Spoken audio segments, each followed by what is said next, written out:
Stanford University.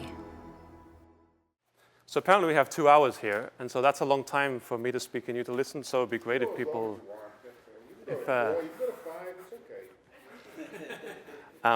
So questions, interruptions are certainly welcome, and that would be great. So the title of these lectures, of which this is the first, there are 2, is From Black Holes to Superconductors. So what we're going to do today is I want to say a few things about superconductors and a few things about black holes. And we'll start to see the sort of connections that want to emerge, but the real connections will develop next time. Okay, so what is a superconductor? So, well, a superconductor is something that conducts current perfectly without any loss. Clearly, if we could have superconductors at room temperature, that would revolutionize many things. But it also turns out that superconductors are conceptually and theoretically very interesting, independent of any applications they may have. And that's going to be the spirit of this talk. So the context of superconductors is many-body physics, which is called condensed matter physics nowadays. And so that's the physics of what can happen if you have lots of particles together. So it's not the physics of 1, 2, 3 particles, but billions upon billions. So let's start with that. So we're interested in many-body physics. So you might have thought that the difficulty of many-body physics was that there was a lot of stuff and you had to keep track of everything. And that's not true, in fact. Sometimes having a lot of particles actually makes things easier rather than harder.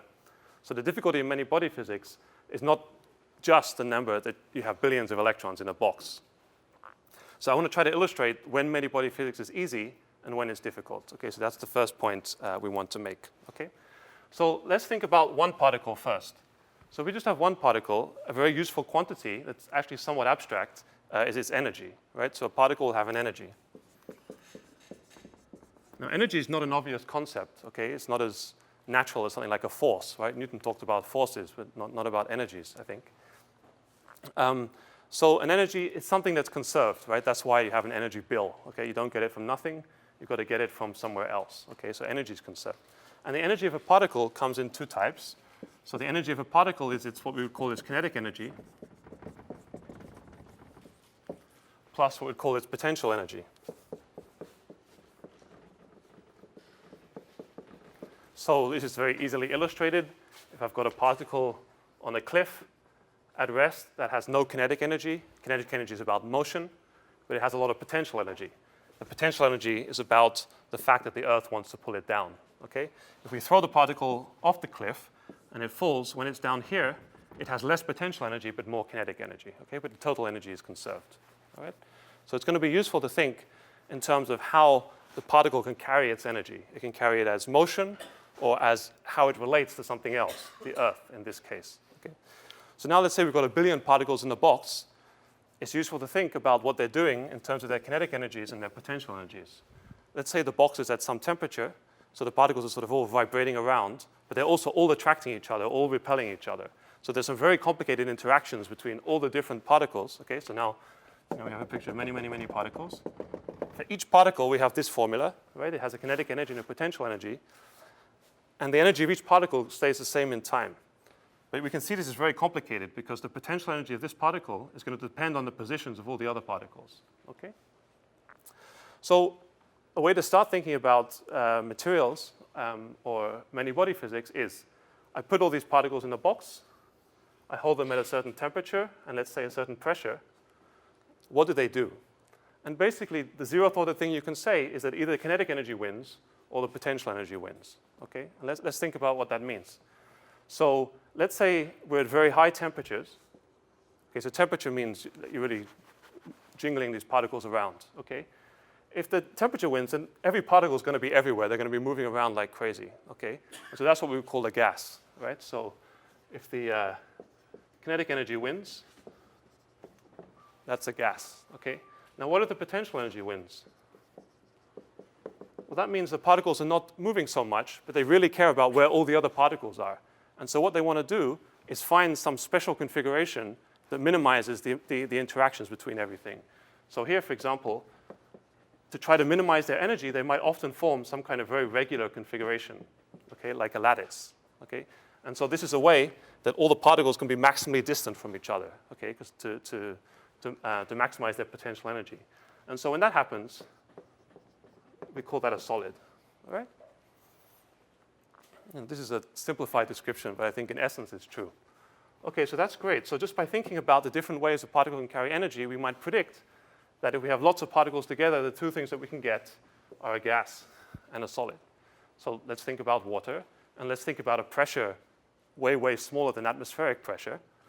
So let's draw our first phase diagram. So let's have pressure here and temperature here. Okay? Let's say we're at very low pressures. Then indeed, that's what we find. When the water is very cold, it forms ice. That's a solid. And as we heat it up, suddenly the vibrations becomes more important than the forces between the particles, and we get water vapor or a gas. Okay. Now, I think that if physicists lived on a planet that didn't have any water and they'd never seen a liquid in their life, this is probably what they would have predicted for the behavior of water. Okay. But in fact, we know that at room temperature, this very much is not the whole story. And so when we increase pressure, so let's say here is sort of one atmosphere of pressure, by the time you get there, actually an intermediate phase appears, which is a liquid. Okay, and indeed, we definitely know that water can be a liquid. But a liquid, from this point of view, is actually something very complicated. A liquid is when the kinetic energy is not winning and the potential energy is not winning either. It's not that all the particles are just everywhere, bouncing around independently of one another. They stay in little clumps and they're attracted, but they don't become rigid like a solid does. Okay? So in a liquid, it's complicated. Okay? And it involves a very delicate balance between the kinetic and the potential energies of the particles that are making up the water. Okay? And indeed, I think it's an interesting thought experiment whether anyone would have predicted the existence of a liquid phase if they hadn't seen it first. Okay. So some of the hardest problems in condensed matter physics, which is this many-body physics, has to do with liquids, and in particular, quantum liquids. So now I'm going to explain what that is. So this is a very classical picture. You could have just thought of billiard balls in a box, okay, with some forces between the billiard balls. Okay, so complicated, right? But this is, so far we've discussed a classical liquid.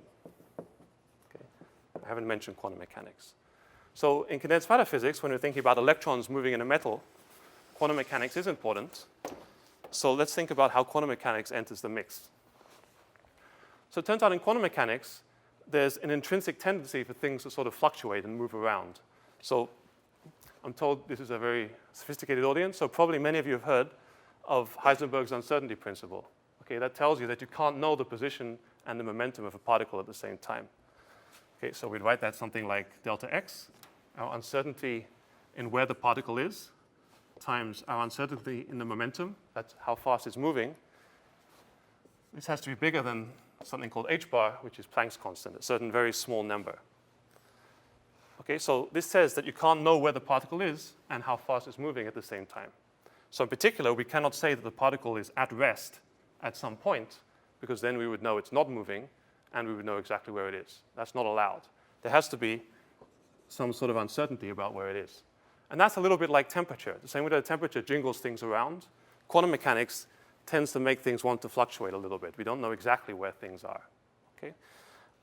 So the force of quantum mechanics is a little bit like it wants to favor the kinetic energy. Let's roughly say it like that. And so this transition from ice to vapor, or from ice to liquid to vapor, here we were varying the temperature. Okay? But quantum mechanics suggests that similar, so these lines are called phase transitions, right? What ice is a phase, gas is a phase, liquid is a phase. And these, when you go from one to the other, that's called a phase transition, right? A change between phases. So this sort of tendency of quantum mechanics to mess things up, to destroy your attempt to put things in precise places, suggests that quantum mechanics by itself might be able to play the role of temperature. Okay? And that's going to lead us to a notion of a quantum phase transition, which I'm going to try to illustrate. Okay? So a quantum phase transition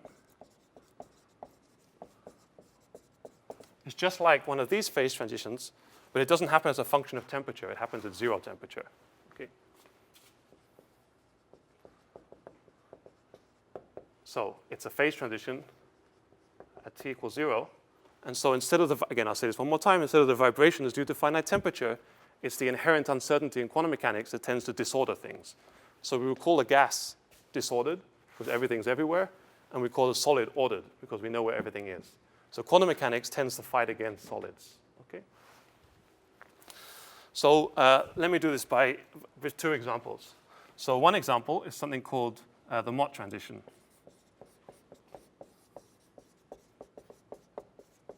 So people at the back can hear me, okay? Yeah, great. Okay, good. So that's a transition that can happen in certain metals, and they can go from being metallic conductors to being insulators as a function of a certain parameter. So the picture's the following. So a metal is a solid, and so a solid is a bunch of protons forming a lattice. Right? So the protons have ordered, they're in a solid. But now what we care about is the electrons. So every proton comes with, let's say, one electron, just to simplify life. So then we can have an electron here. And okay, let's draw the protons or the nuclei with open circles. And then we have an electron, and an electric current is when the electron hops between atoms, right? That's how the current, more or less, that's how the current moves along a wire. Okay, now let's say, okay, so in principle, there are going to be a lot of electrons in the wire. So let's say we put one in here. Where should we put the next electron? Well, we could put the electron on a different atom, or the electron could also sit in the same place, all right? But electrons are negatively charged, and so two electrons tend to repel themselves quite strongly. So in fact, this other electron won't want to sit here, okay? It'll want to sit somewhere else, all right? So maybe we should put it there. And so what happens is that, let's say we have exactly one electron per site, so one electron per atom. Then all the spaces are filled up. It looks like that. And now let's say we apply an electric field to create a current. This electron wants to start moving, but it can't, because to move, it would have to jump here, but this site's already occupied, and it's repelling the other electrons too strongly. So if you can't have two electrons on one site, this electron cannot jump here. Okay, it's an electronic version of a traffic jam. All right, they can't move because the site in front of them is occupied. All right, so this is called, when this happens, this is called a Mott insulator. So again, insulator is the opposite of a metal. It means it doesn't conduct electricity, and the Mott insulator means it doesn't conduct because there's a traffic jam of electrons and they can't move. Okay. But now, say we take this system and we do something chemically to it to start removing the electrons, and we introduce some holes. Okay. Now, the electron, there's some space. This one can hop here. This one can hop here. This one can hop here. And slowly they can move. Okay? And because of quantum mechanics, they will want to move. In quantum mechanics, things don't like to be confined. They want to be uncertain and to move around. So what will happen is that there's a critical, we call this a doping. So the number of electrons per atom that you have in chemistry, that's called doping. So in this system, as you vary the doping, it turns out there's a critical doping where suddenly it becomes a metal, where suddenly there's enough space that the electrons, like cars, can move around and they're not in a traffic jam anymore.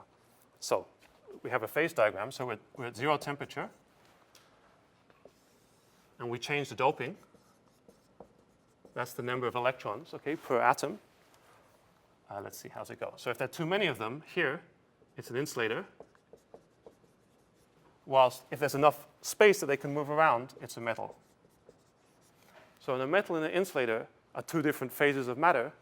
And by tuning a certain parameter, the doping, which is now analogous to, let's say, the pressure or the temperature, we can go from one to the other. Okay, and that's a phase transition, but it's happened at 0 temperature. Okay, and that's why it's called a quantum phase transition. Does that make some sense?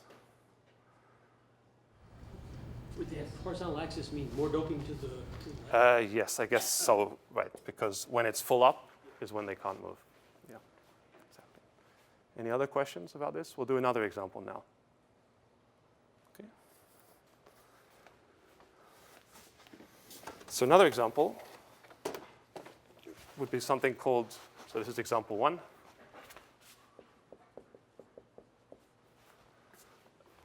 Example 2 is going to be something called antiferromagnetism.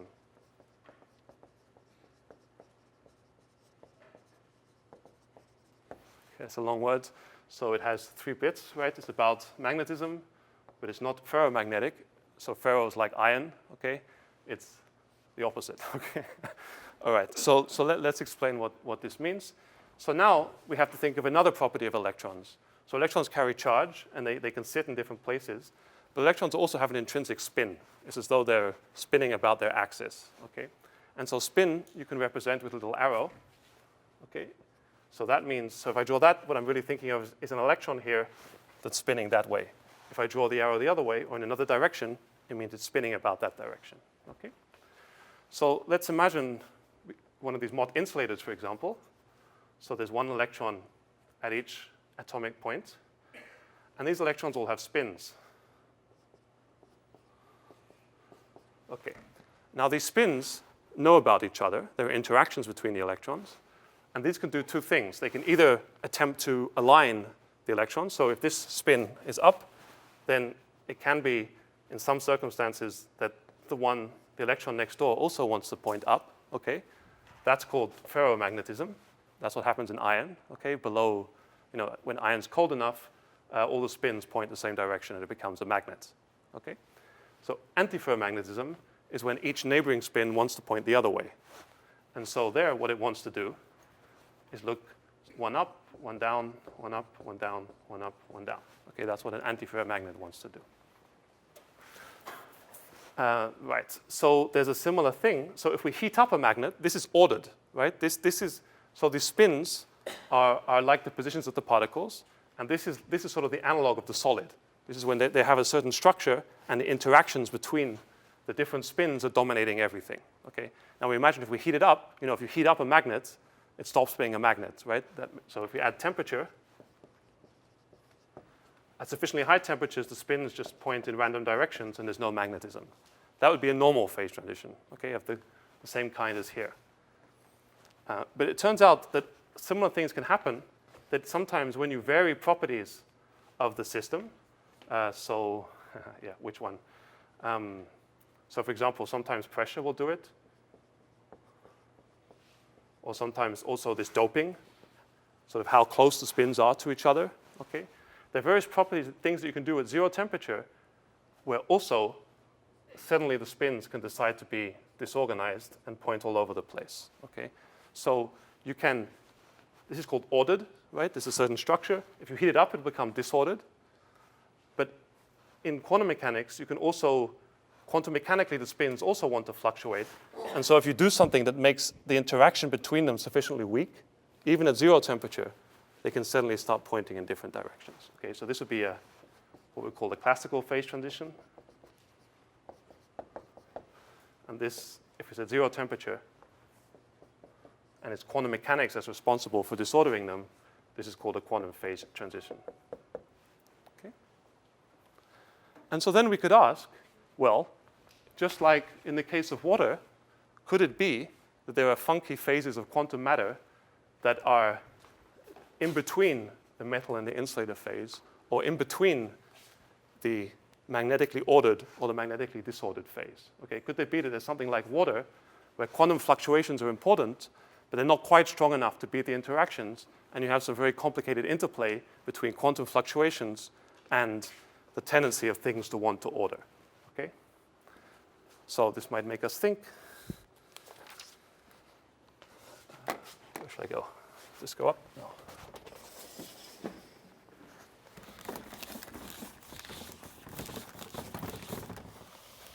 So we might ask a natural question, do there exist, and I'm not quite using this word correctly, but let's call them quantum liquids. Okay, so that would be a phase, a 0 temperature matter that exists in between the ordered and the disordered phase, in the same way that water is in between ice and vapor. Yeah? Any questions? Yeah. To go into a liquid phase, you have to have a sharp boundary, right? You can't. It's not just a continuous. Excellent. Right. That's a good question. So these phase transitions have something called their order, which measures how strong they are. So if it's a first-order transition, that means it's very sharp. It goes suddenly from one to the other.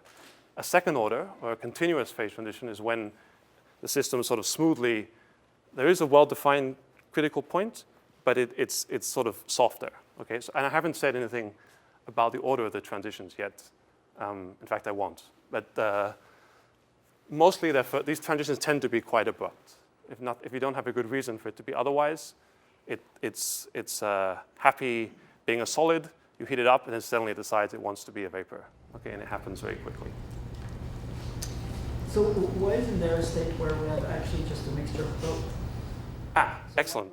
No, that's certainly good. So that's not what that's good. That's a great question. So that's not what these liquids are. So indeed, you can have, if you boil water, you suddenly get bubbles. I mean, there can be a coexistence of phases, okay? But that's not what a liquid is. It's more subtle than that. It's really a new thing. As a follow-up, then could you actually have eutectic points for other, Say again? could you have the equivalent of eutectic points for metals and for paramagnetism and antimagnetism, where you have three phases existing? Oh, yes, absolutely. Yes. If you have enough parameters, that's right. Like this is the triple point, like this one, you mean, right? Yes, definitely. So here I've just talked about one axis, but in general, when you've got a metal, you cool it down to 0 temperature.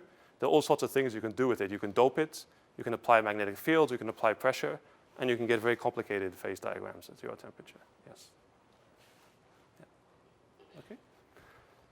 Okay. So here, you see, I'd said before that everybody was very comfortable with water because we've grown up surrounded by water. Okay, and so we knew it existed a priori.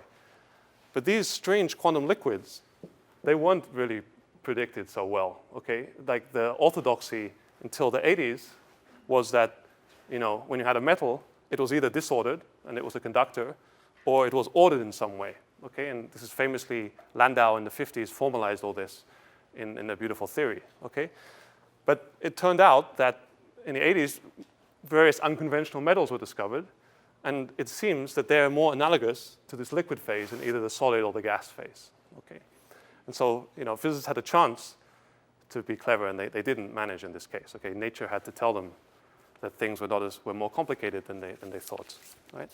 And it turns out that so not only do these quantum liquids exist, okay, but they exist in very important materials. So let me tell you very briefly about high temperature superconductors. So also the short answer to this question is yes. But as a bonus, they exist in important circumstances. They exist in materials that lots of people care about.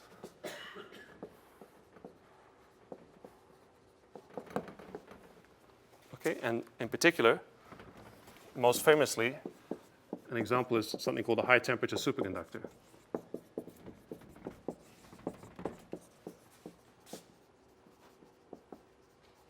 Okay, so let me tell you briefly about that. So I mentioned before, superconductivity is the ability to for a material to conduct current without generating any heat, okay, to conduct current perfectly. And until the 80s, you really had to cool something down a lot before it became superconducting. So I guess the record prior to the discovery of high temperature superconductivity was around 20 Kelvin. Okay, so that's 20 degrees above absolute zero.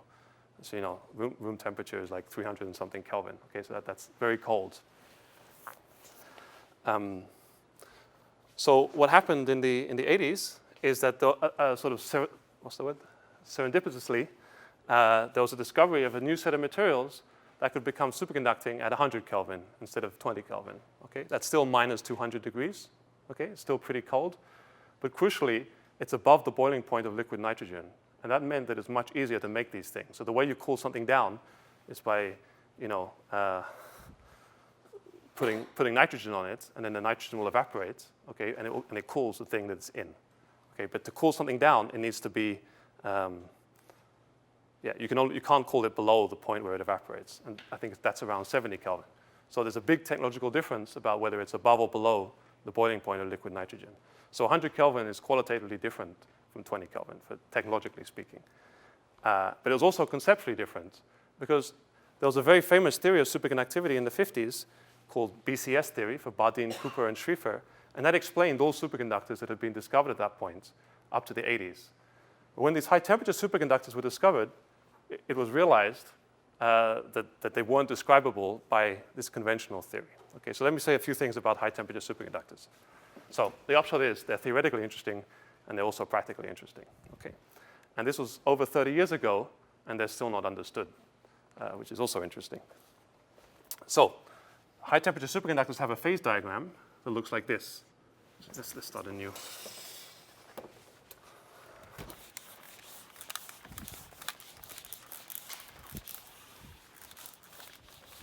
Okay, so I'm going to draw the phase diagram of high-temperature superconductors schematically.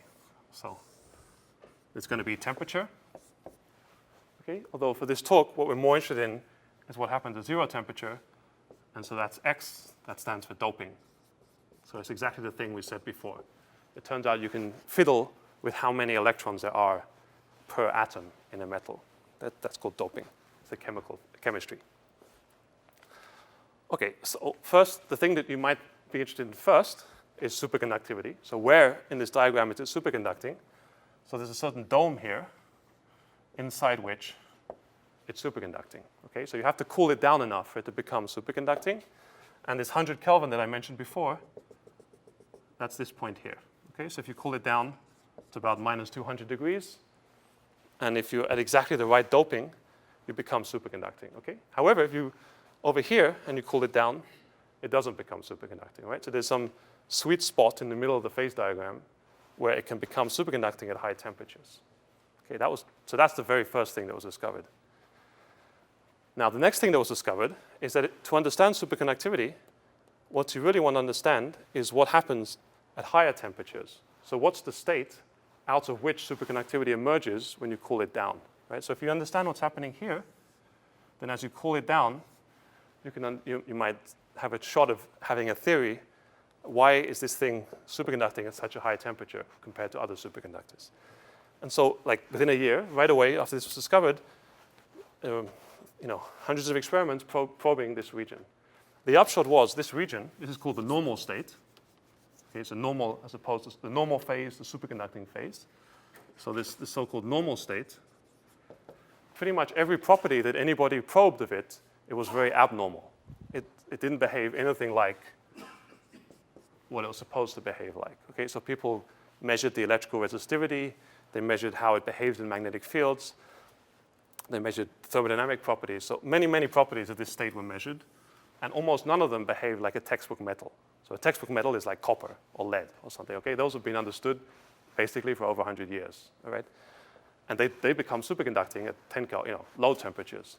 This guy that becomes superconducting at 100 temperatures, its normal state, in quotes, it was like nothing that had ever been seen before. Okay? So what could it be? Well, now, then the next step was not to think about temperature, but about this doping, this other axis, the 0 temperature axis of the phase diagram. And so it turned out that over here, this is called the overdoped region. Over here, it is pretty normal. So it's a normal metal over here. Whilst all the way over here, well, I gave you these two examples for a reason. There's a new phase here, which is both Mott insulating. Okay, so the electrons are jammed. And it's also antiferromagnetic, meaning that the spins are ordered in this up-down way. So antiferromagnetic. So this underdoped region seems to be ordered and jammed, whilst the overdoped region is a metal, and it's not jammed, and the spins are not ordered. And the interesting region seems to be right in between these two things that we understand. Okay? Therefore, this region is a very good candidate for a quantum liquid, something that's living in between the tendency to order and in between the tendency for quantum mechanics to allow things to be very delocalized. Okay? So actually the reason there are metals is that it's an intrinsically quantum mechanical thing that even at very low temperatures, the electrons are able to move very, very efficiently. It has to do with this quantum mechanical uncertainty. So we can ask, is this, maybe this phase here is a quantum liquid.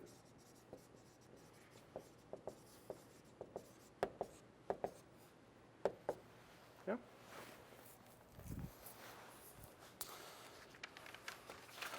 Well, that's interesting, because that means that if we want to understand high temperature superconductivity, we're probably going to have to grapple with this quantum liquid first. Unfortunately, quantum liquids, well, or interestingly, if you're glass half full or glass half empty kind of person, there's an opportunity here and a good motivation to try to understand a new phase of matter, okay, and how it might be connected with high temperature superconductivity. Sean, is there any phase boundary between the quantum liquid and the normal metal? I don't think there's any sharp crossover in the sense of symmetry breaking, right? Yeah, here there is, but here there isn't. So in that sense, it's a little different than liquid no. gas. So between liquid and gas, there's not really a phase transition either at high. Well, if you go around the critical point, but Right. So these are not distinguished by symmetries. right. But is there a first order transition across them No, at the probably critical not. point? No. No. So something like so often what happens. This is a tiny bit more technical than so there is probably a phase transition here at 0 temperature. It turns out when you heat up a quantum phase transition, it can become a crossover or a different process. But it's controlled. It's sort of 0 temperature origin. It's fundamentally is different from over here. So yeah, I'm cutting a few corners in this discussion. Yes. If you do a few body simplification of this and model it, is there anything in the quantum development that could give you an indication with just a small number of atoms or whatever That's a very good question. So sometimes these things have precursors in two-body physics, but often they don't, and you really need to take the thermodynamic limit for it to be interesting. Actually, but this is a whole different field actually, which I know very little about, which is mesoscopic physics. So let's say you start with 1 electron, 2 electrons, 3 electrons. Not much happens. By the time you get to 1 million, something does happen. What's the sweet spot in the middle where suddenly it's many? And so yeah, that's a whole different type of quantum phase transition, if you like, that's I think not very well understood at all, actually. But that is different. So here, for example, in a conventional superconductor, the fact that something wants to become superconducting, so let's say copper or niobium or whatever, if you cool it down, it will become superconducting. That's a many-body effect, but you can understand that in terms of the tendency for 2 electrons to want to bind together into a pair. So in that case, you do see already at the 2-electron level a hint of what's going to happen. So sometimes you do get that, but often you don't.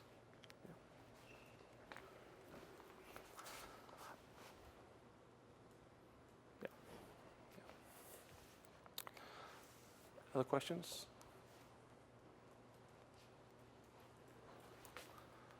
Okay, so what's next? Yes. So we're going to transition to black holes soon, but not quite yet. So one more thing about these quantum liquids. So I've talked about the relative importance of the motion of the particles versus their interactions. And so how can we quantify that? So a useful way to quantify this, so again, this balance, is in terms of the lifetime of excitations. So, let's say the relative importance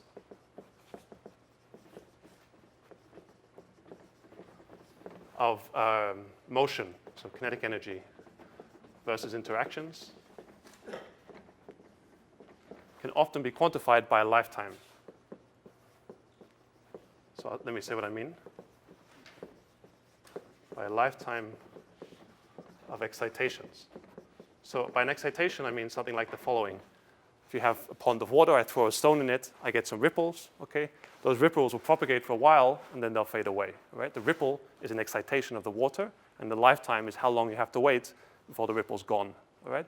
If I've got a metal, an excitation is that I shoot an electron through the metal, is carrying current, and the lifetime is how long it takes before it hits something and stops carrying the current anymore.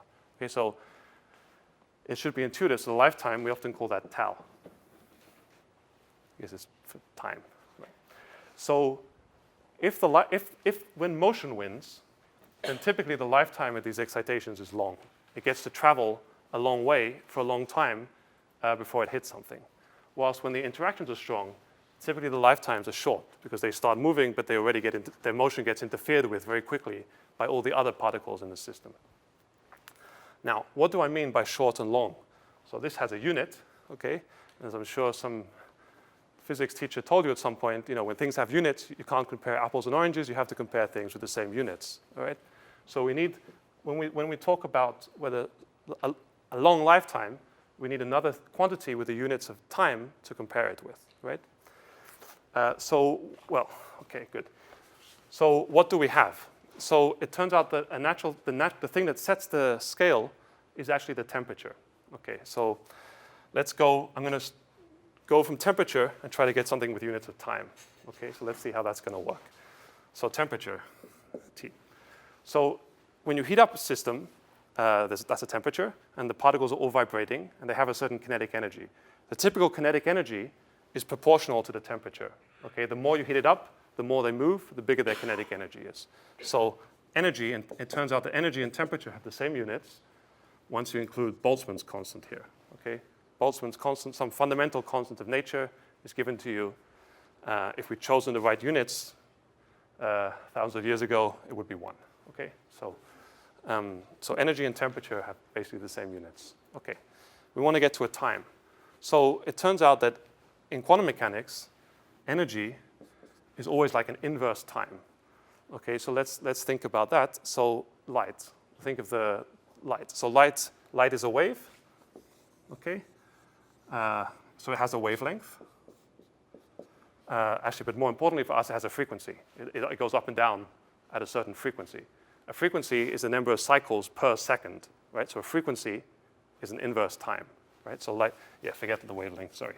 There's a frequency f of the light, okay? And this has units. A frequency is an inverse time. So that's like 1 over time, right? Because, again, a frequency it goes up and down 10 times per second, right? Times per second means that it's 1 over time, right? But in quantum mechanics, a frequency is like an energy, and this you know. That's why ultraviolet light is dangerous, but infrared light is not. Okay, depending on the frequency of the light, it has a lot of energy, and it's bad for you, or it has not much energy, and you're safe, right? So in quantum mechanics, the energy is h bar times the frequency. And so h bar is another one of these fundamental constants that if we'd known quantum mechanics a few hundred years ago, we also would have chosen our units to make this equal to 1. Okay, so it doesn't matter. So energy is like frequency, which is like 1 over time, okay? And energy is also like temperature. So the upshot is that time is like 1 over temperature, okay? So if I put my box of particles at a certain temperature, we'll say that the excitations are long-lived or short-lived, depending if they're long compared to the temperature at which we have the box, okay? So long-lived means that these excitations, like the ripples on the pond, okay, live much longer than the temperature at which we hold the system. And here I've put h bar and k Boltzmann, and just for good measure, the speed of light equal to 1. Okay, these are fundamental constants. All they tell us is there's some nice units that we should be using. We shouldn't be using meters and seconds. We should be using light years and so on, okay, or whatever. Okay, okay, very good. So it turns out that these normal gas-like phases, the particles live a long time because the interactions are not very important. One property of these quantum critical phases, or these quantum liquids, okay, is that there's no long lifetime because the interactions are important. But the interactions are not winning. They're just sort of balancing everything else. So in a quantum liquid,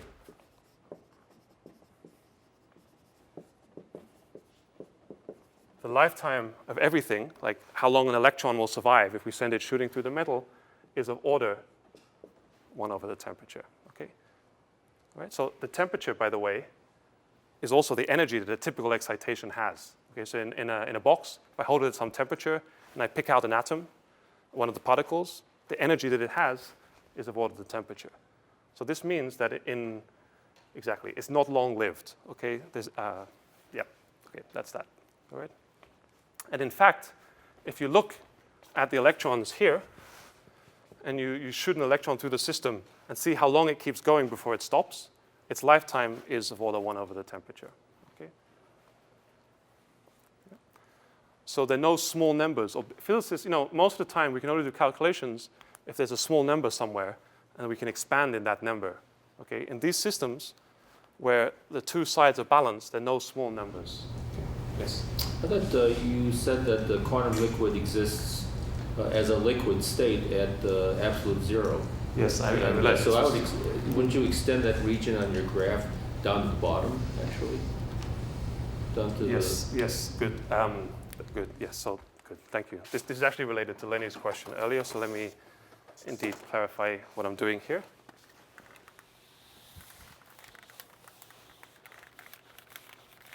No, that's yes, good. So let's talk about this.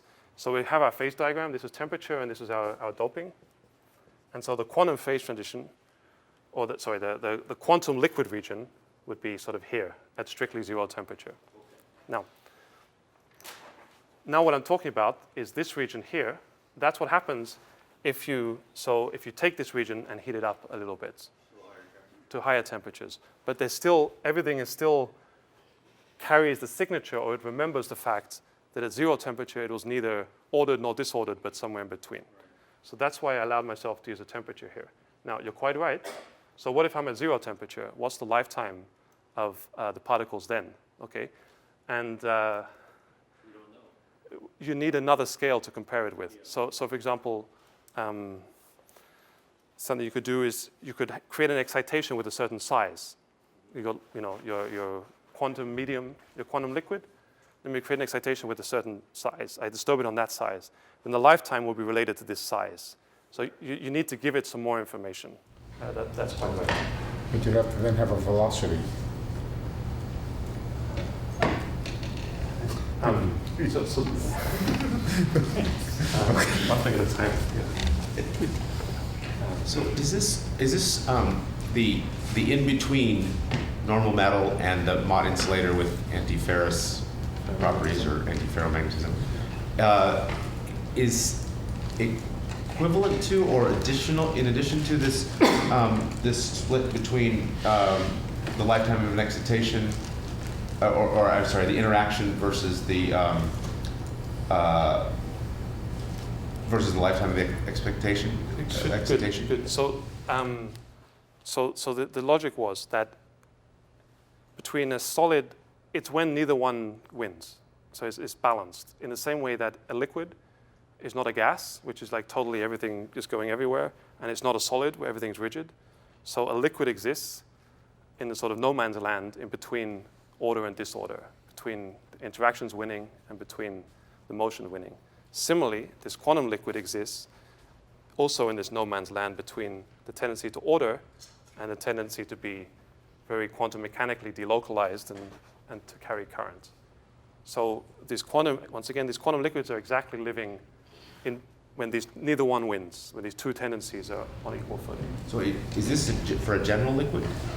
Where you're in the middle between motion and interactions, or is that only for?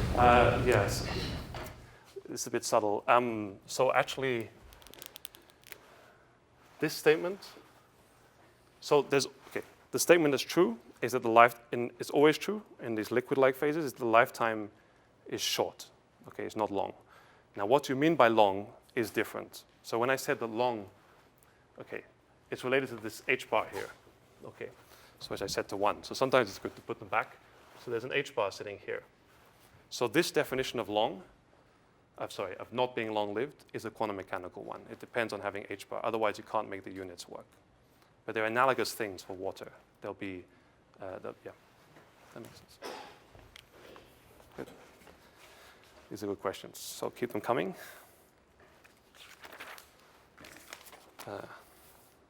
Okay, so what we'd really like in physics would be, so it turns out it's very hard to write down equations to describe these kind of quantum liquids that are neither ordered nor disordered. And one reason for that is that there's no small numbers. Okay, the lifetimes, everything's set by the same scale, so you can't take a ratio of two things and get a big number or a small number, which helps us understand things. There's no dominant effect, right? Normally in physics, to understand something, you identify the dominant effect, you explain that, and then everything else is a small correction to the dominant effect. The essence of these regimes is that there's no dominant effect. Okay, it's a gridlock. Right? Okay, how am I doing for time? Oh, good. So, okay, so it turns out it's a surprising fact, but it turns out that black holes provide tractable model systems that behave like this. Okay, that seems unlikely. So we're now going to change gear completely, and we're going to spend some time talking about black holes. Okay, and next week we'll tie the two things together. Okay, so this was half of my title was about superconductors. Okay, and now we go to the other half, which is about black holes.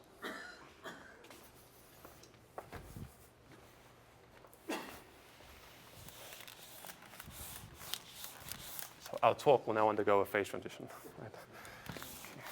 Right. Good. So, okay, so next up is black holes.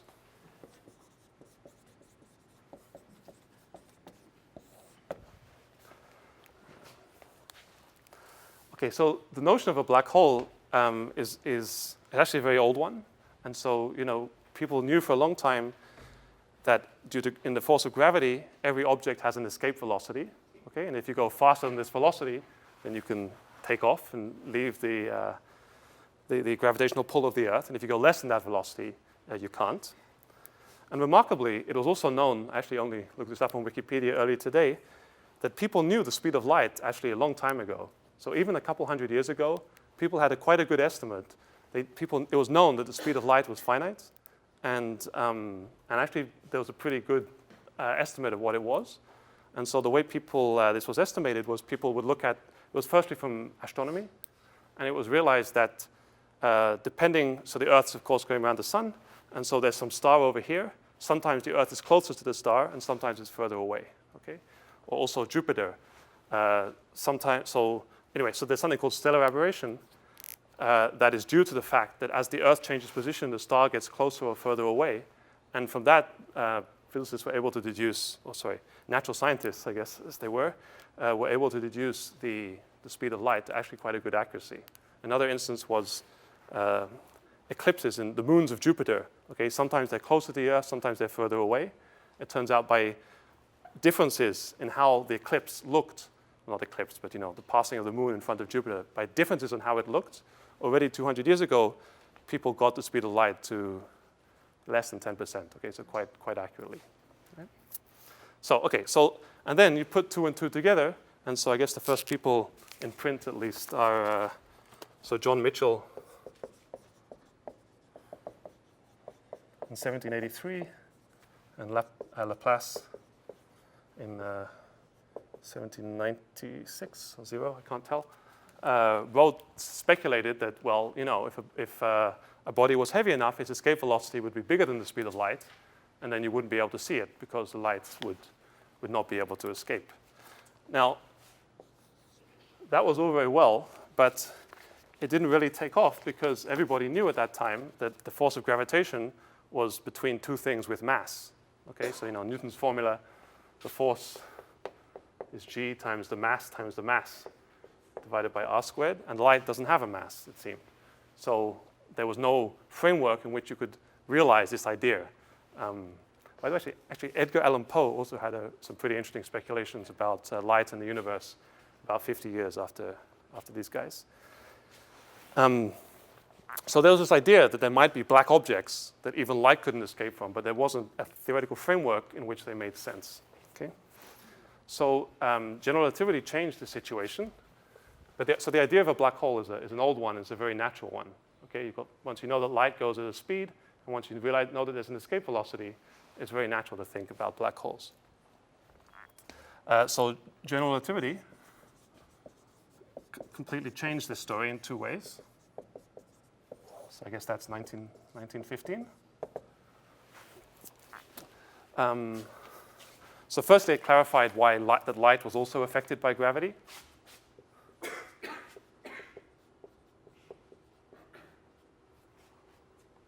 Light also feels gravity.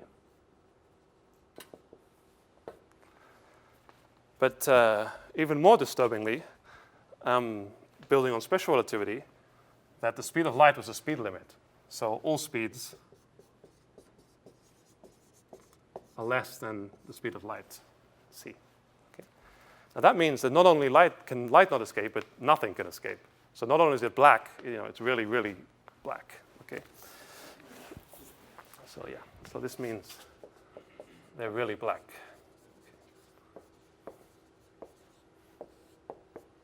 Okay.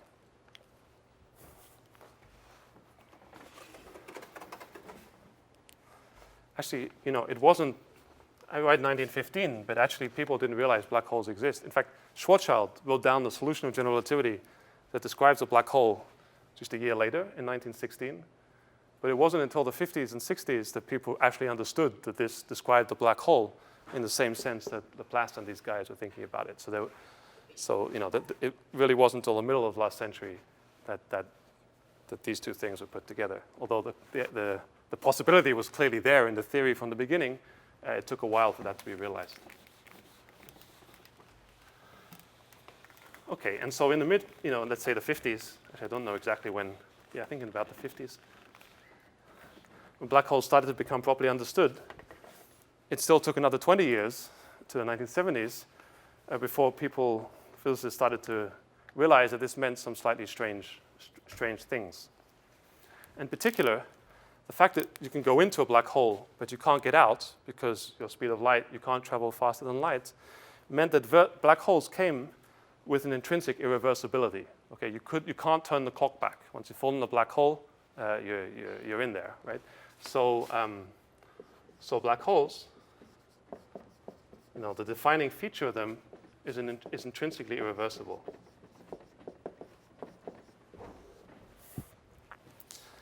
Right? It's not a two-way system, okay? In but not out. And irreversibility is a very deep thing in physics.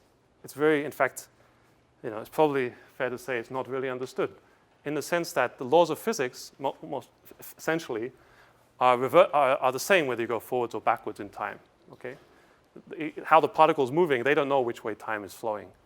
However, if I show you a movie and run it in reverse, we'll recognize within a fraction of a second that time is going backwards. Okay, so how can it be that the particles don't know which way time is going, but we do right away, right? So irreversibility may or may not be spelled correctly. It's a deep thing in physics. Okay, and in fact, there's really before black holes, there's really only one source of irreversibility in physics, and that was the law of increase of entropy. Okay, so the fact that we can tell from watching a movie whether it's going forwards and backwards in time, we know that because you mix the coffee, but you don't unmix it. The egg breaks, it never gets put back together, and so on and so forth. And so this irreversibility prior to black holes was uniquely the domain of the increase of entropy.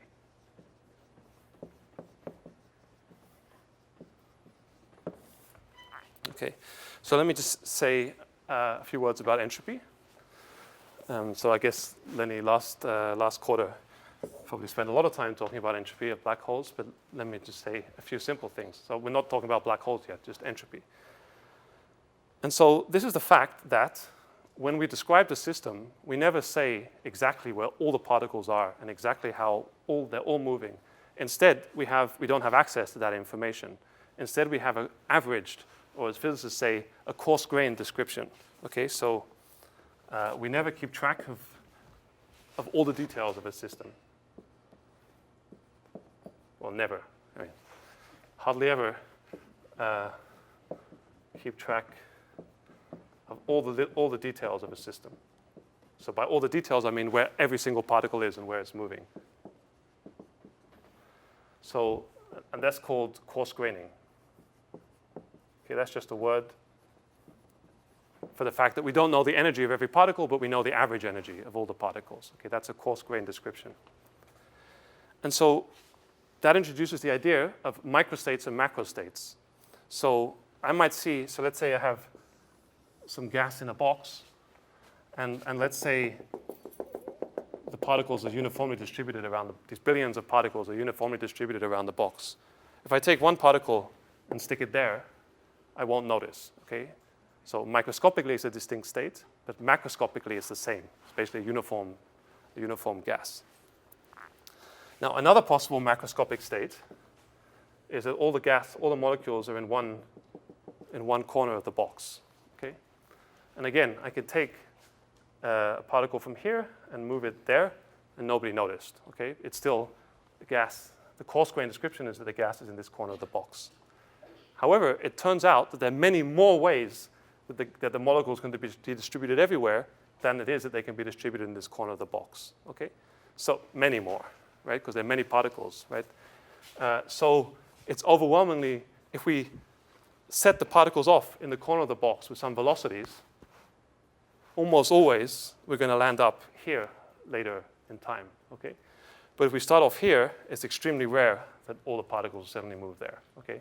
And that's the increase in entropy, because when the particles are everywhere, there are more microstates, there are more possible configurations that have the same macroscopic behavior, okay? So the increase of entropy with time is just, well, it's two things. One makes sense, and the other one is deeply mysterious. The thing that makes sense is that things tend to be in more likely configurations, okay? That's time. What's a bit weird is that for some reason the universe started off a long time ago in a very low entropy, unlikely configuration, okay? And entropy is growing as we go forward in time. But you might have thought if all initial conditions were equally likely, we would have started off there and there wouldn't be any humans and I wouldn't be giving this talk, all right? So for some reason, the universe started off in a low entropy state, okay? And entropy is getting bigger as time goes on, all right? So this arrow of time comes from the fact that we look at coarse-grained descriptions of things, and some macroscopic states are more likely than others. There are more ways to make them. Okay, that's entropy, more or less.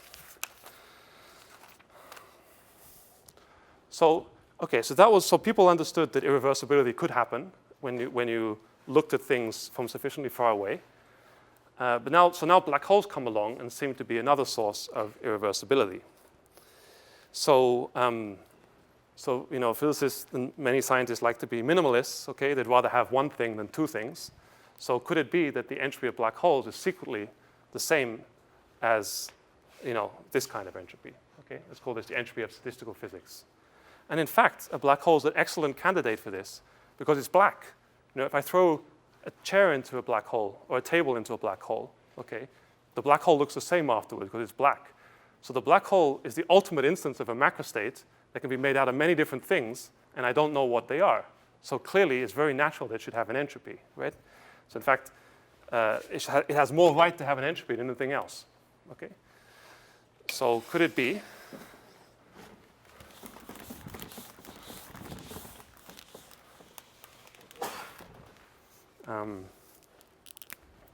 so the question now is, might black holes have an entropy associated to them?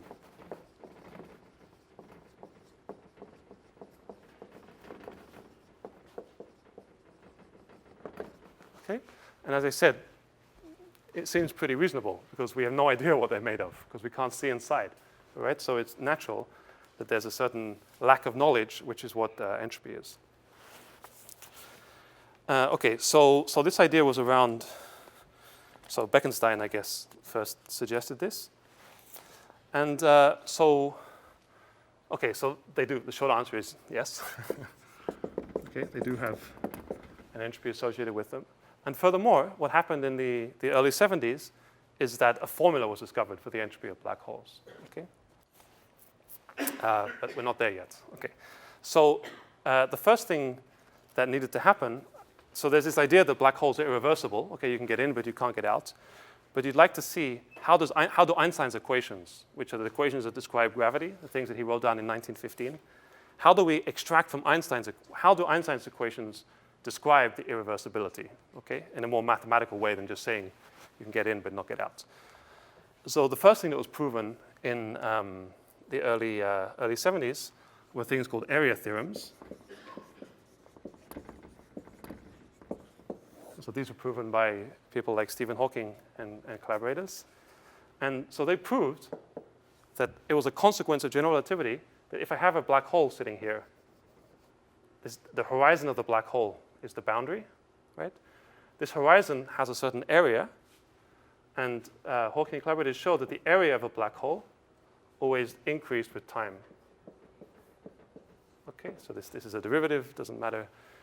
This means that the area, so the formalization of the irreversibility of black holes was a statement that as a function of time, the area could only get bigger, okay? And so this now suggested a quantity that might capture the area of black holes, sorry, the entropy of black holes. So maybe black holes have an entropy associated to them, which goes like their area. Okay, so this formula suggested that maybe the entropy of black holes, I've always thought it was a wonderful coincidence that this can stand for black hole or Bekenstein-Hawking according to taste. So maybe black holes have an entropy that is proportional. This funny symbol means proportional to its area. Okay? It's suggested by this formula. Okay? It doesn't follow, but we have a candidate now for what exactly the entropy of a black hole is. We should note that already some alarm bells should start going off, because when I have a box of gas, the entropy normally goes like the volume of the gas. The entropy, remember, is sort of the number of possible ways you can rearrange the molecules without you noticing, right? And clearly that should normally, if you've got a gas in a box, the bigger the volume of the box, the more ways you have to rearrange things. So the fact that it goes like the area was a little strange, and this motivated people like Tuft and Lenny Susskind to talk about the ideas of holography, okay, which we're going to come to more next week, not today. Okay, so that's a start. So we have a candidate quantity, which is the area of these black holes for the entropy. But can we do better? Oh, so I should say. So I started saying that, a normal physicist would have expected the volume to be here, not the area. Okay. But actually, we have no idea what the volume of a black hole is, because we can't see inside it, right? The boundary of a black hole is something well-defined, but the volume of the black hole could be anything. We don't know what the space is. Space is we're not really talking about GR too much today, but GR, as you surely know, space gets bent and warped.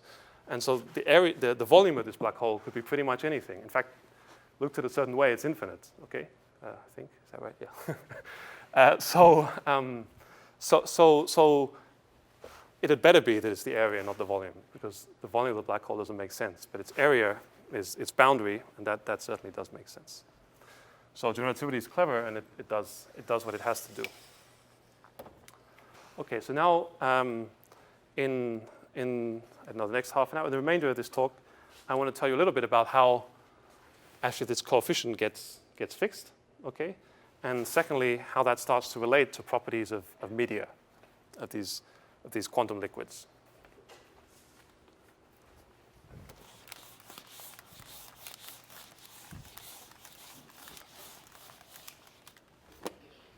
Any questions?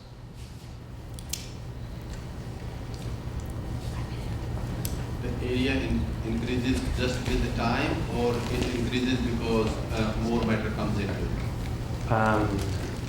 Excellent. Yes, that's a very good point. So both. That's very good. So they turn out to be equivalent. So another way of thinking about this theorem is that things can only flow into the black hole and they can't come out. And furthermore, when they flow in, it gets bigger, not smaller. So they're like two. You're totally right. They're like two. There are two parts to this statement, but they're both true. So things only come in, they don't come out. And when they go in, the area gets bigger, not smaller. Yeah. Okay. But you're right, those are logically different things. Yeah. I mean, there are some assumptions, actually, seeing as you've brought it up in this theorem, which essentially amount to the fact that negative energy matter doesn't exist, that there isn't some mysterious kind of particle that we certainly don't know of, that somehow you'd put it into a black hole and make it shrink. Okay, Why isn't the area of a black hole just as difficult to describe as its volume? Because there is a surface of no return, and that's the area. So that in space, there's, if there was a black hole sitting here, there would literally be a sphere, which we could measure if we got close enough to it. Space is curving around there. Space is curving, but it's not curving infinitely. So it's the boundary of a black hole is a perfectly normal part of modulo the sort of things that Lenny talked about. There's a big controversy about this, but most likely nothing strange happens when you go past a black hole. So space is, it is well defined. So there's a surface of no return, and you can describe it, and you can go through it, but you won't be able to come back. And the area of that surface is the area of the black hole.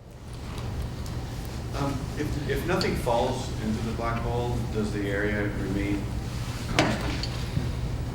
Yes, and by nothing, you have to include things like gravitational radiation, gravitational waves. So if literally you've got a totally empty universe, nothing happens, but there's a black hole sitting there, it just stays the same size. Yes. Isn't there an evaporation? We're getting there. So far, we're talking about classical general relativity as Einstein wrote it down in 1915. And in that case, no, it just sits there. But we're coming to the evaporation.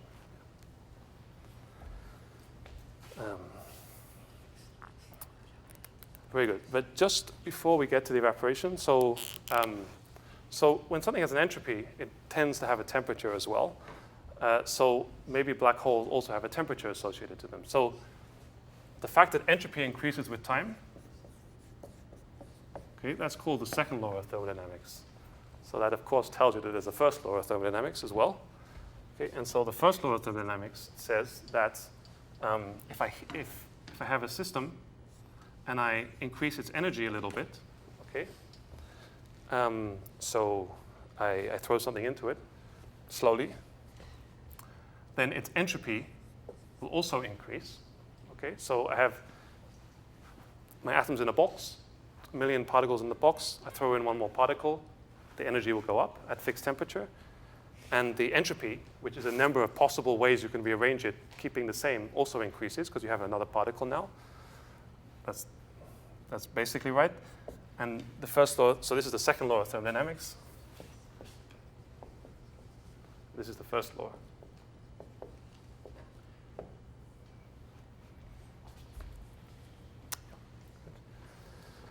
Okay, so this is something that's true, right? It says that if you make a system more energetic, its entropy will increase as well. Okay, it's like it means that there are more ways. Remember, entropy is a number of different ways, configurations a system can be in, and so the more energetic it is, the more ways it can be. I guess that's one way of thinking about that. Okay, so now we all know since 1905 the energy is the same as mass. Okay, so for a black hole, its energy is so the energy of a black hole just sitting there is equal to the mass of the black hole times the speed of light squared. Okay, so E is mc squared. Okay, just by virtue of having a mass, it has some energy. And so, right, very good. And so it turned out that Hawking and collaborators proved another theorem in parallel to proving that the area increased. They proved the following. Say you've got a black hole in front of you, and you very slowly, with a fishing rod or something, you lower a pebble into the black hole. Okay, you increase. And so the black hole, as we just discussed, will get a little bit bigger, and it will also get a bit heavier, because it now has this extra pebble in it. So Hawking and collaborators proved that black holes, if I very slowly lower a pebble into a black hole, the increase of the mass of the black hole is equal to the increase of the area of the black hole right? So I load this pebble, it gets heavier and it also gets bigger with a certain constant of proportionality called kappa. Okay, now I've gone back to putting c equals 1. It's going to come in and out of the game.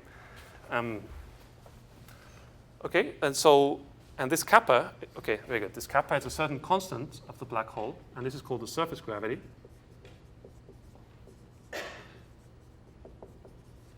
And what surface gravity measures, it's a measure of, say you want to live dangerously. So you want to be right at the horizon of the black hole with your spaceship boosting and not fall in, okay? You're going to have to accelerate a certain amount. That amount that you have to accelerate is the surface gravity. Okay? It's a certain property of black holes, which is how hard is it to live, to be close to a black hole but not fall in. Okay, so this was proven. Now this looks rather analogous to this. Okay? So yeah, I guess maybe let's write this again.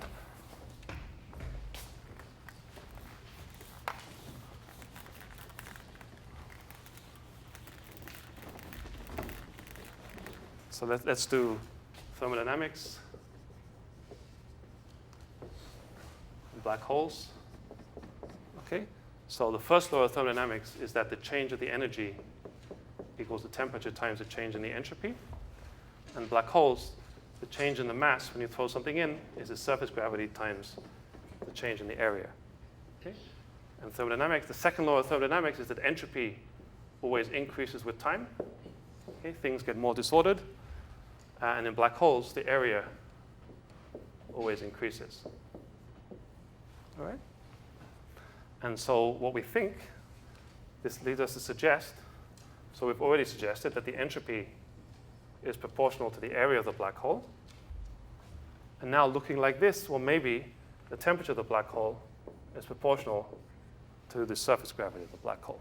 Okay, that's what you might be led to think by comparing these formulae.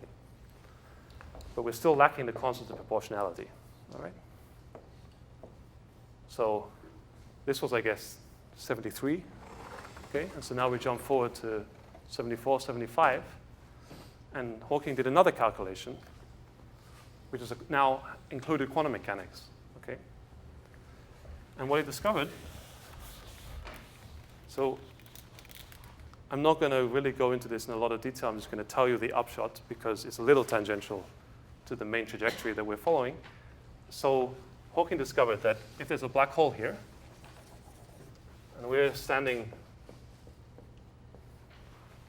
a safe distance away, then actually we might, let's say we think we're in an empty universe, okay? So there's not just a black hole in us. Actually, what we'll see is quanta, so particles radiating towards us, okay? And these particles will all be at a certain temperature T. So let's say the black hole is radiating thermally, okay?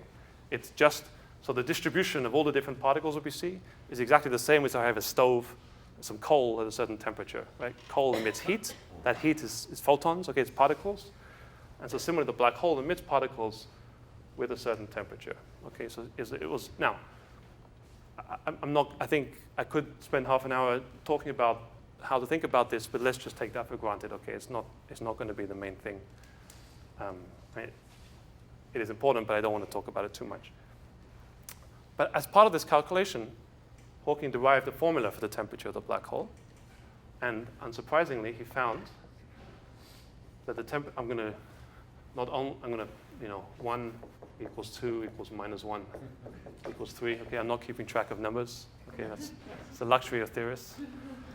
So he found out that the temperature of the black hole was, in fact, indeed the surface gravity of the black hole, but it was proportional to h bar, to Planck's constant. Okay, and that's why general relativity, classical general relativity, as Einstein wrote it down, doesn't see this process because you need quantum mechanics, and quantum mechanics is all encapsulated in this Planck constant. Okay. So now, look how something remarkable happens. So to see the fact, and this is really why gravity is unique, and this is why it's useful for the superconductors and so on. Gravity does something that no other system manages to do. So this temperature is a quantum mechanical effect. Okay, it has an h bar in it. Hawking needed to use quantum mechanics to derive this. However, these first and second laws are classical. You can see them with Einstein's equations. You don't need quantum mechanics to see it. So how can it be that something quantum mechanical appears in the classical equation? And the answer is that the h-bars cancel. So, oops, sorry. So we had that the change in mass of a black hole was its surface gravity times the change in the area. All right? This mass is basically the same as the energy. C equals 1, speed of light equals 1. Now what we can do is we put an h-bar here and an h-bar there. They cancel, okay? If you remember algebra, if you have something on the top and the bottom, it goes away, right? 2 divided by 2 is 1, all right? So now, this is the temperature, okay? And now we think we know what the entropy is, okay? It's the area in units of h-bar, okay? Now this is a pretty interesting thing, okay? So h-bar is a very small number. That's why we don't bother about quantum mechanics in our day-to-day life most of the time. So we'll probably never see the Hawking radiation from the black hole in the center of the galaxy. Okay, the temperature is just too small. Okay, although Einstein thought we'd never see gravitational lensing, and we did. So who knows? It's best not to say what's not possible. But on the face of it, it seems unlikely that we'll see the Hawking radiation from a black hole. However, the temperature is tiny, but the entropy is huge. Okay, the entropy of a black hole goes like its area divided. So this squiggle just means I didn't keep track of 1s and 2s and so on. Is its area in units of h-bar. So it's huge. Okay. In particular, so if you take a black hole with the mass of the sun, okay. So black holes are very dense. So a black hole, the mass of the sun, is about the size of Chicago. Okay. I looked that up earlier today. Right, so it's pretty small, but it has the mass of the sun, it's the size of Chicago, but its entropy, so the entropy of a solar-sized black hole is about 10 to the 22. That's 10 with 22 is a big number, times the entropy of the sun, which I guess we could, well, that represents the sun. And this huge, so the entropy of black holes is immensely bigger than any other quantity that we've ever come across, all right? And it's because it has this 1 over h-bar in the formula, okay? And in fact, it's so big that it can't be made out of normal stuff, right? So let's say we have a star, we know what its entropy is, and then it explodes, and then what's left collapses to form a black hole. And so you might have thought, well, the black hole is sort of made of the same kind of stuff that the star was made out of before it collapsed. But that can't be true, because the entropy, which is the number of possible things it could be made of, is immense.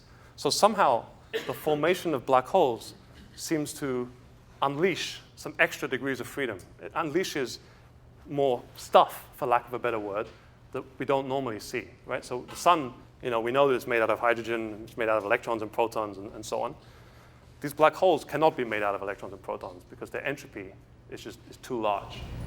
Is it a numerical coincidence that there are 10 to the 22 stars in the universe? It's true. Okay. Well, you learn something every day. Okay, good. All right. So the entropy slide, and so in a way, you can think about the fact. So if we take this very seriously, it's only a little bit poetic to say that the force that pulls you into the black hole and you can't get out is just the fact that the black hole is so much more likely. There's so many more ways of making a black hole than doing anything else, okay? Because it has this huge entropy. And in fact, some of you there was an article, I guess a couple of years ago now in the New York Times, there's about theory of entropic gravity. And this is sort of the idea that the reason black holes pull you in is that once you're in a black hole, well, you're not you anymore, you're something else. And that something else, there are many, many ways it could be. And so in the same way, right, so the idea, this suggests in a way that hasn't really been understood that the force of gravity, particularly this irreversibility of it, is a manifestation of the increase of entropy. And the things want to be black holes because they're very entropic. Okay? So we might ask, what are these 10 to the 22? What is a black hole made of? Okay, it's another question.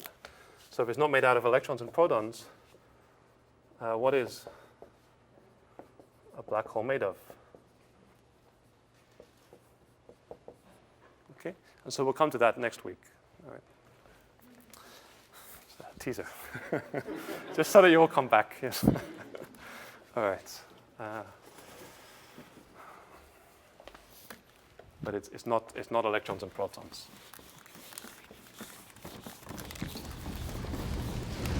So it could be that you take electrons and protons, for instance, and then when they get into the black hole, they explode into multiple things, and then that increases. Yep. So something exactly. So something or along. it could be that there is a property of those particles that acquires new states when you're inside the black hole. So yeah, yes, it turns out to be tricky to talk about because we can't see it.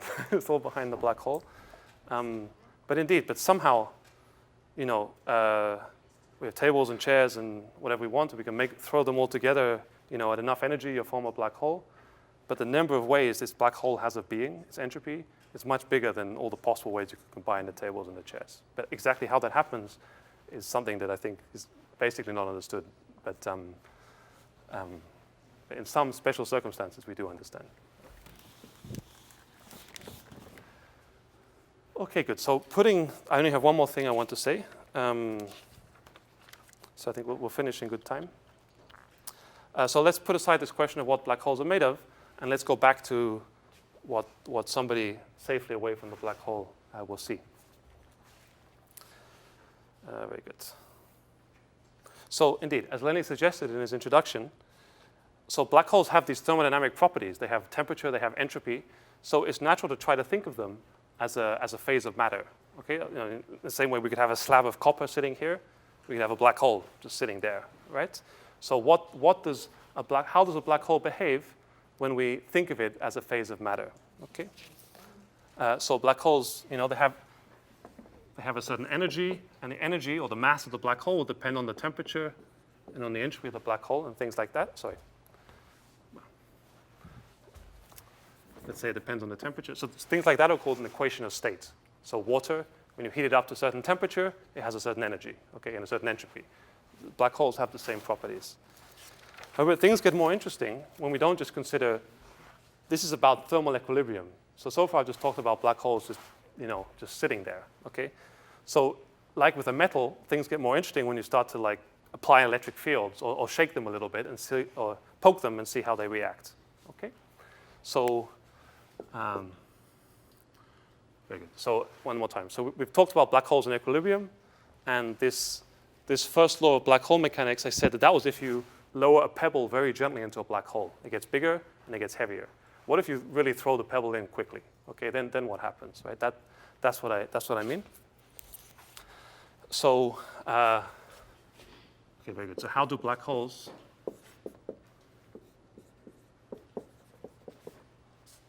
react to, let's call them perturbations, okay, poking the black holes. So it's interesting. Okay, so this will be the last 10 more minutes I think we have.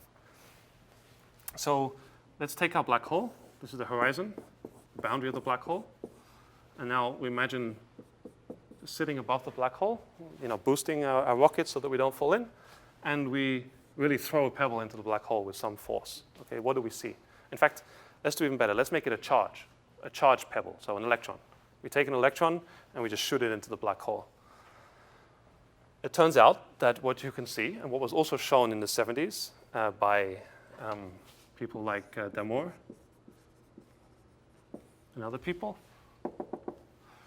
that if you throw a charge into a black hole, what you see is that you'll see ripples form on the black hole horizon. So the black hole is this perfectly spherical thing, but suddenly you're going to get some ripples forming. Actually, I guess I should draw it like this. They sort of ripple out, much like a pebble in a pond. Okay, and these ripples sort of carry the charge away. The charge will sort of get diluted off around the black hole. And actually it does so following an equation that's well known in physics, and it's called the diffusion equation.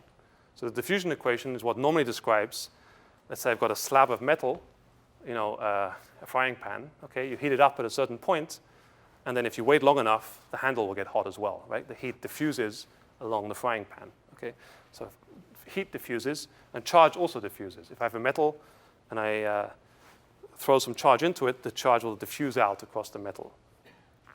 So similarly, the charge diffuses out across the surface of the black hole. So again, it's behaving like a medium, okay, like a slab of stuff. Right. So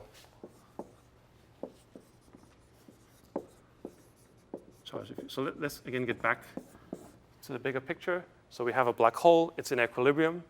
But now what I'm heading towards is I want to extract some kind of time scale. I want to ask, if this black hole is a medium, is it an ordered medium? Is it a disordered medium? Or is it one of these things in between? Okay, that's where we're heading. All right. So because this is a very sophisticated audience, I'm going to write down the diffusion equation. Okay, it's not that scary. So the diffusion equation just says that the amount of charge at a point, so n is the amount of charge at some point, the way that changes with time. Okay, so let's say I put a lump of charge in like that, right? What diffusion says is that this lump of charge, this is space, okay? And that's how much charge there is. But the charge is going to spread out, right? So diffuse means that over time, it does that, okay? And so the way to think about charge is that it relaxes gradients. So a gradient is a change, right? Here the charge is low, here it's high. That's a gradient, a change, right? So the bigger the gradient, the faster it's going to relax. That's how diffusion works. So the rate of change of the charge here, or here, let's say, is going to be equal to d, which is a diffusion constant, or the diffusivity, times the second derivative with respect to space. So this is a measure of how different the charge is ish here and here. Okay? So what this equation says is that the more inhomogeneous it is, the faster it relaxes. Okay? So you put a bump and it just goes down. And this diffusivity or diffusion constant tells you how quickly that process happens. Okay? So the name of the game, so metals diffuse, black holes diffuse. So black holes are like metals. They do conduct charge. In fact, I think their resistivity is 377 ohms. Okay, if you put, so another experiment you can do like this one is take a battery. What's the symbol for battery? I don't know, whatever. This, and then we put a lead in here and a lead in there. Okay, and you'll see a current will circle and go along the surface of the horizon, and in a way that I'm about to describe to you, there's a certain resistivity associated with that. Okay, actually, let's preempt a little bit where I'm going. So what is resistivity? Resistivity is the fact that when you try to run a current through a wire, the wire heats up and you lose stuff. It's not perfect, right? Losing stuff is the same as generating entropy, okay? So when a current goes along a wire, the fact that there's a resistivity means that it generates entropy. It's not perfect. You can't control where everything goes. You lose stuff. So if we expect, but we know what entropy means for a black hole, it means its size. So when we put these two leads into the black hole and try to run a current through it, what happens is the black hole gets a bit bigger, okay? And that's the sense in which it has a resistivity, okay? Because we try to run a current across the surface of a black hole, and that creates entropy, meaning the black hole gets bigger. But we'll come to that in a second. So diffusion, right? Charge, we put a lump of charge there, and it spreads around the horizon, okay? So what is this diffusion constant for a black hole? So it turns out, I have cut a few corners here, but in appropriate circumstances, which I guess I'll talk more about next time, this diffusion constant, okay, I'm doing okay for time, so 2-minute interlude for a little side comment. So I told you the black holes radiate. That's a bit annoying, because that means they're unstable. Okay, they want to just evaporate away. And copper doesn't do that. Copper just stays there, right? And so before you can start studying black holes like a meteor, you have to stabilize them. You have to make them well behaved. And the way you do that is by putting them in a box. So let's say I've got a black hole. Of course, it's good to be a theorist at this point. So we've got a black hole sitting there. That black hole wants to radiate. So how can we stabilize it? So the way you can stabilize it is you surround it with some perfectly reflective medium, and you heat up this box. You heat. So let's put a little candle here. Actually, maybe at the bottom, right?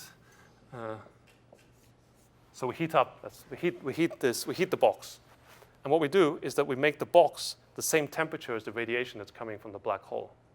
And when you do that, the black hole and the box are in thermal equilibrium, and the black hole doesn't evaporate anymore. You can just sit there. This is a side comment, okay? But for honesty, you have to do this, okay?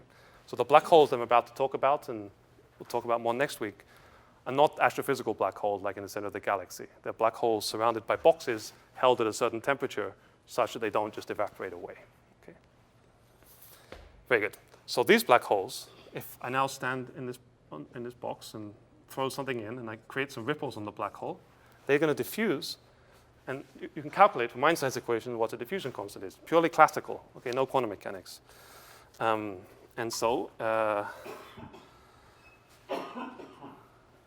think I forgot to write something. Oh, well, never mind.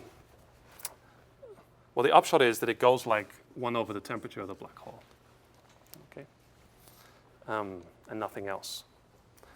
And so there's some factors of the speed of light and Boltzmann's constant and so on, but this is what it does.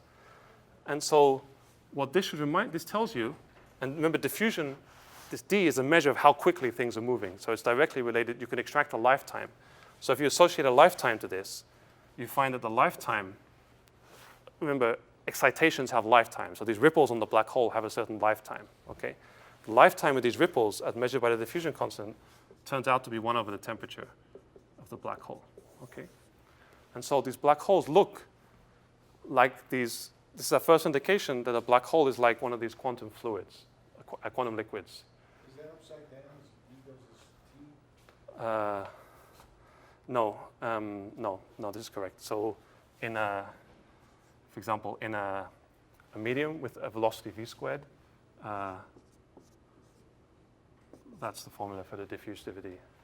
There are all kinds of constants missing, but the units are correct. D doesn't have units. The bigger the temperature, the bigger the velocity. Right, but what here, this becomes the speed of light. So it's not sort of in terms of units, the velocity. So okay, I did write it. Okay, so Lenny wants the units. So we've got a c squared, an h bar, and a k Boltzmann. And this has the right units. These are not for Schwarzschild black holes. Okay, you need. I said it was classical. This h bar is not really there. It's because the temperature also has an h bar in it. Remember, the temperature was h bar times kappa, the surface gravity. So there's really no h bar in this formula. It's just when you write it as a temperature, it looks like there is. So you can do it classically. So great. So okay. So black holes are like media. They have entropies. They have energy. They have what else do they have? Entropy. And when you excite the black hole, the rate at which the excitations decay is determined purely by the temperature, okay? And that looks, in particular, the excitations are not long-lived, they're not short-lived, they're set universally by the temperature scale. Okay, so I think, yeah, so this is our first hint that black holes look like quantum liquids.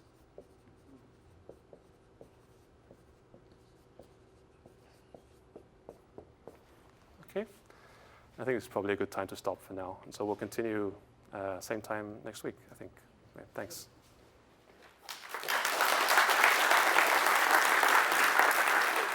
Yeah, just as I was saying it, I was thinking that was a bit misleading. So you probably want a lot of charges because charge is quantized and those kind of things don't break down in black holes. So you're a bucket of charge, let's say. Then you wind up then with a charged black hole, I guess. Yes, exactly. So the end point will be the charge sort of distributed uniformly around the black hole. Is it a possibility that the black hole can become superconducting? Well, this will happen next week. But it's not originally, right? So at the moment, as I said, that when you try to drive a current across a black hole, it gets bigger and it generates entropy. Yeah, my question is like, what would you have to do? You would have to prevent it from growing. So it's coming. You have to wait till next year. So if the volume doesn't make sense inside, the concept of volume doesn't seem to make sense inside of a black hole, how do we why are we so certain that there are no electrons and protons based purely on entropy? Because I'm imagining that if we have an undefined volume, No, that's we an have excellent. an undefined amount of positions for electrons. That's an excellent point. And so that is indeed a logical possibility. That somehow the reason the entropy is so large is somehow that there's a hidden amount of big volume inside. So it turns out that's not how it pans out, but it's definitely a logical way of thinking about it. Well, I mean, one way of thinking about it is that you know what you made it out of. I mean, you know that you collided, two sulfurs at some huge speed and that made the black hole. So you know how much stuff is in there, at least how much you put in. So either there has to be some process. Okay, I mean, you could certainly imagine maybe there's some dynamics. As soon as you form the black hole, the protons start popping out of thin air. But yeah, okay. No, it's possible. Yes, it's a possibility. Is there something here which can be tested observationally or experimentally? Good. So the logic is going to be okay. So the two separate things. So in terms of, let's say, astrophysics and actually existing black holes that exist in the sky, those should have a temperature, and in principle, they emit Hawking radiation. The prospects for directly seeing that are pretty low. Now, what's going to happen next time is that there's a different sense of connection to things you can measure, which is that less direct, which is that I'm going to use these black holes as toy models for these quantum liquids. I'm going to derive some properties of these quantum liquids and try to connect those to experiment. But I'm not going to say the high temperature superconductors are made out of black holes, which they're not, right? I think the electrodynamics of a horizon is observable. Oh, yeah, sure, of course, that's right. Anything that happens outside the black hole. No, I mean really observable.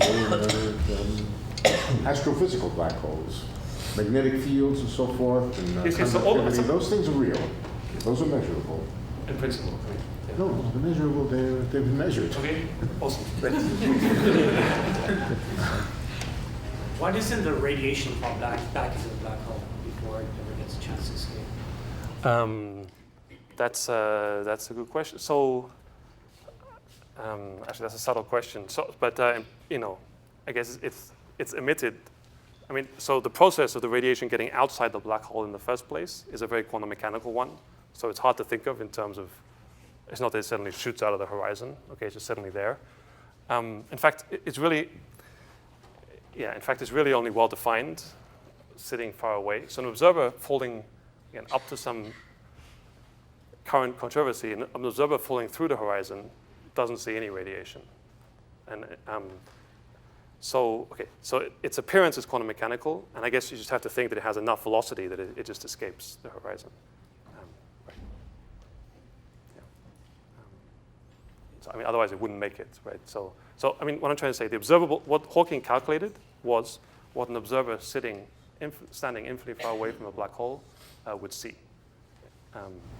So the radiation is being emitted somewhere away from the surface? It's not, because it's really a quantum mechanical, I mean, I think you can think about it. Yes, it is, but very close. So there's like a very thin sort of membrane, shall we say, where the radiation is being created just outside the horizon. Isn't it important that the temperature is very low, like a millionth of a degree? It's tiny. Important in the observability? I mean, you're not going to see. Yes, that's why you're not going to see. I mean, the background temperature of the universe is 3 Kelvin or so. This is way, way, way down. So yeah, I think again, physicists have historically been bad at predict. When they say things can't be measured, sometimes it happens. But it's true that it's hard to imagine how it could be measured.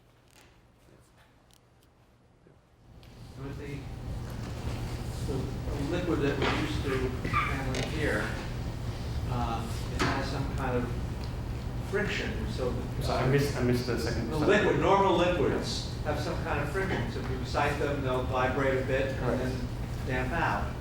So you're assuming that this black hole has some kind of damping mechanism. Indeed, it does. Yes, yes. And so those are sort of the interactions, if you like.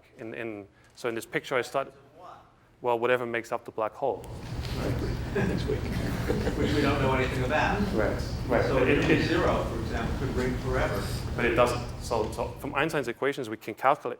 So this is the magic of it, that Einstein's equations, it doesn't say, all you have is space-time fluctuating. There's no particles anywhere, okay?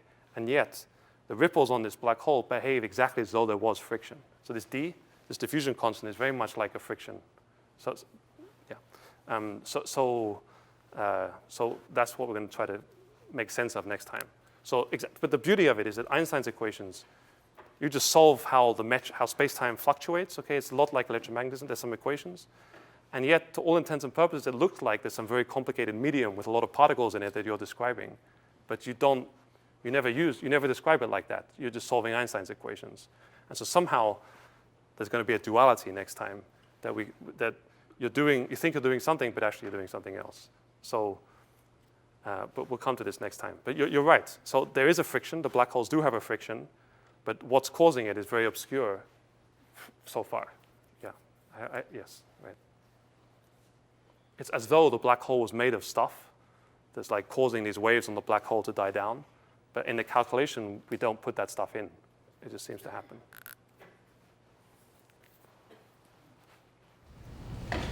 K, the surface gravity, is that kind of the surface gravity K, is that kind of a universal constant, or it's constant only for that particular time?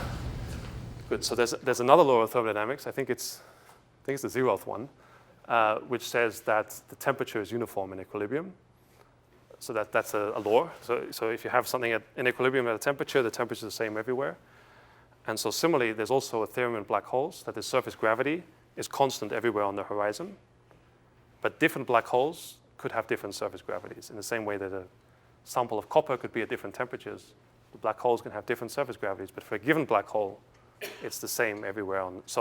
Which is not obvious. So to stay here and not fall in, or stay here and not fall in, it's the same acceleration you need. That's the theorem.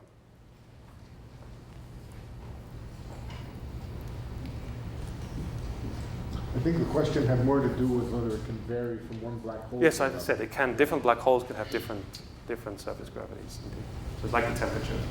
So I was kind of trying to wrap my head around if the change in area is proportional to the change in mass, that if you double the mass, the area will double. Obviously, the K is going to change as the size changes. Good. Yeah, that's yeah. So that has to do with the way thermodynamics works. So yes, you're quite right. So if yes, of course. So as soon as the black hole gets bigger, its temperature will also go up. But the relation. So that's why you have to make a very, very small change. So this delta. So in this formula, actually in both this formula. So it's the same thing. It's the same thing in thermodynamics. But indeed, so what this is for what we call adiabatic changes, which is a fancy word for very slow. Okay, and so you really very, very slowly put this thing in, and there's a certain temperature fixed. Or let's think there's a certain temperature or surface gravity. You add a mass, and then the area increases a little bit, as determined by the first kappa. But once it's in there, indeed, the kappa will also change. Okay. Okay, let's thank Sam again, and we'll see you next week. For more, please visit us at stanford.edu.